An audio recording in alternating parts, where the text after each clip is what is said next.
Hi అండి. ఇదైతే ఏదో జున్ను పౌడర్ అంట. డీమార్ట్‌లో చూసాను. సరే ట్రై చేద్దామని చెప్పి చేస్తున్నాననమాట. ముందుగా ఒక గిన్నెని తీసుకొని అందులోకి హాఫ్ లీటర్ వరకు మిల్క్‌ని అయితే తీసేసుకోండి. నేనైతే ఇక్కడ నార్మల్ మిల్క్ యూజ్ చేశాను. మీరు కావాలంటే ఫుల్ క్రీమ్ మిల్క్ కూడా యూజ్ చేసుకోవచ్చు. సో తర్వాత ఈ పౌడర్ని అయితే నేను ఇందులో వేసేస్తున్నాను. మొత్తం కూడా వేసేసేయండి. తర్వాత దీనికి ఒక 1 కప్ వరకు అయితే షుగర్ నాకు సరిపోతుందన్నమాట.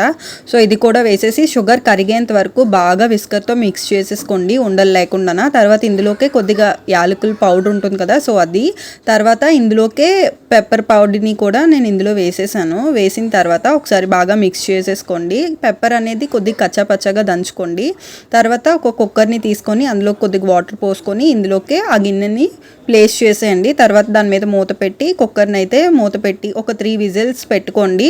మీకు విజిల్స్ వద్దు ఆవిరి మీద అనుకుంటే 10 to 15 మినిట్స్ ఉడికించేయండి. తర్వాత జున్ను రెడీ అయిపోతుంది. మీరు 2 hours ఆగి తినొచ్చు దీన్ని.